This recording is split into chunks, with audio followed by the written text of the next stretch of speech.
2001, all sorts of things happened, and one major bad thing that happened. But also in that year, on May 15th, 2001, I was born. But you know who else made an appearance during that time? That would be Zone. The first appearance of Zone was there at the time, so the eventual meeting of me and one of Zone's creations, that was inevitable. Sometimes life is the biggest mystery. So obviously, this is your boy, Jason X4, and I wanted to tell you that Zontan is actually the biggest, if not the most underrated hero when it comes to the Western anime community, which a lot more people should give a little bit more attention to, mainly because if it was not for her, we probably would not get to the same place that we are now. And what I mean by that is, a lot of people discovered anime from her, and there's no denying that. A lot of the big name YouTubers probably know who this is. Don't say a word about her though, because she's probably like whatever, cringy, like something weird that you probably wouldn't want people to know. But to be honest, you wouldn't probably got here without her, and if not you, then you got here by some other means. But she was one of the major reasons why I feel like she was one of the major reasons why anime in the Western Hemisphere kind of got as big as it was, or at least the start of it. So while we remain on the lighthearted side, she created the dark side, which is hentai and all that jazz, for at least for the Western Hemisphere of society when it comes to the anime community. Now, as I said before, Zone first appeared in 2001. Zontan was born on 2007 or 2006, I can't remember. And basically, she's just getting her start when it comes to, and down the line, animations and different types of hentai material. So, and to be honest, there's a lot of stuff you probably have seen. My personal favorite one was Cyborg and Jinx. Yeah. But basically, why am I bringing this up now? Well, looking at how literally almost no one in the anime community really gives Zontan her props when it is due, I feel like I need to talk about this, and it really needs to be stated that she kind of made a move, helped start a movement to get more anime stuff to happen over into the west side of the world. Not to mention, she's the reason why I'm in the anime community. And I knew about Zontan for like a long time, like a really long time. And considering what my age is now, and when she came out, as sad as it is to say this, and it's not my fault, but I was there when she was born. To be perfectly honest, someone put me on it, and then I didn't know what it was, because of course someone at the age that I was is never supposed to know what that is at that point in time. I end up getting a head start, learning who Zontan is, and basically this is why Jason X4 is the way he is today. Basically the reason why I am doing a lot of this stuff now, talking about the loot side of things. It's all thanks to her. Though I do not blame her for what she does, because I'll be honest, she's great. It's just that one person in particular that got my start in this. I hold a grudge against you.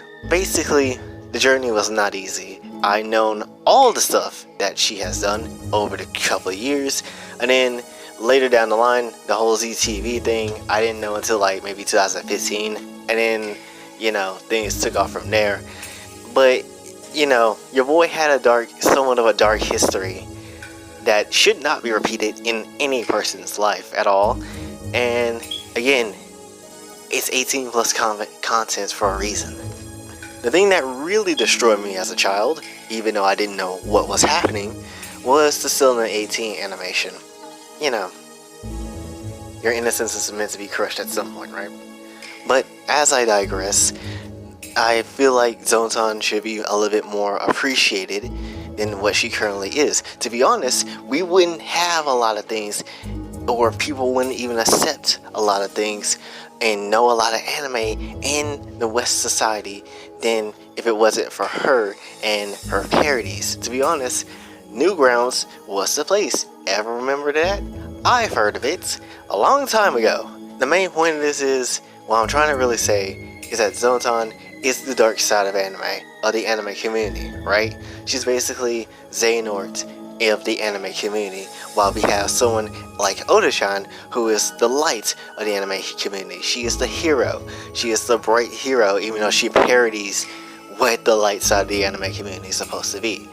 And then you have Project Melody, who is, to be honest, she's like a best friend. Honestly, she's like TFS Krillin. She's like, yo, it's just me, Melody, everybody's friend.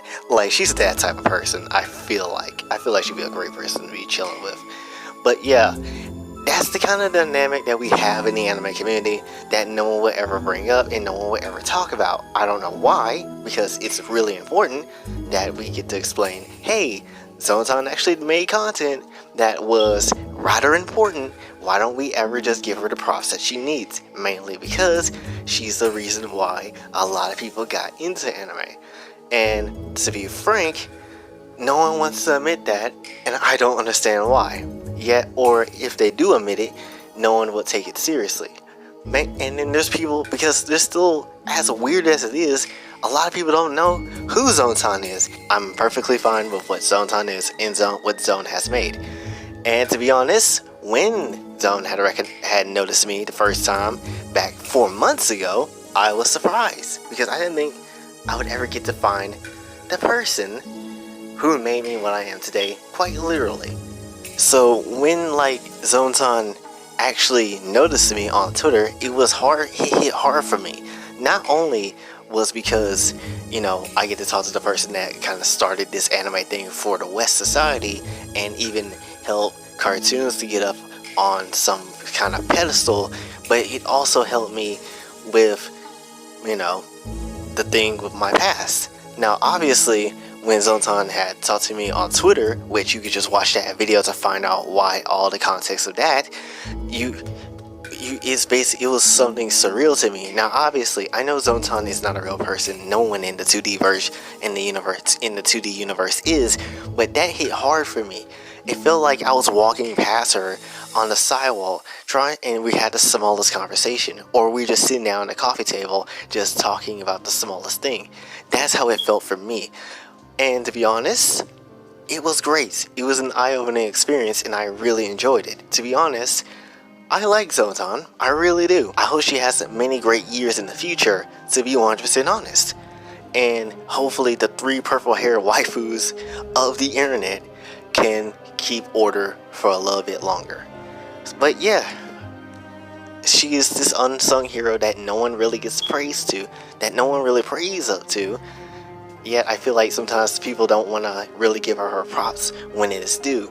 So I'm saying it right now, Zontan, if it wasn't for you, a lot of the anime community in the west side of the world would not have known or enjoyed what anime is now. So thank you, Zone, and thank you, Zontan. And yeah, that's pretty much what I wanted to discuss. Now, before signing off, I would like to mention, no, yes, what happened to me was something that no one should ever go through, obviously, but don't try to make me feel, but if you're thinking about giving me any type of sympathy, please don't, because to be honest, I'm happy, because I would not be able to know what these great anime series were about in their stories. So to be honest, it felt like a necessary evil that I got where I am, but it's fine. As long as a tentacle monster don't come up behind me and take me somewhere I don't want to go. Possibly where Raven is. But yeah, that's pretty much all I want to talk about today. If you did enjoy it, and if you did learn something, be sure to like, share, and subscribe. Also, tell me, what's your favorite Zontan animation? Mine is obviously, as I said again, Cyborg and Jinx. But if you did enjoy, be sure to like, share, and subscribe. And until next time, this is your boy Jay, signing off. Have a blessed day.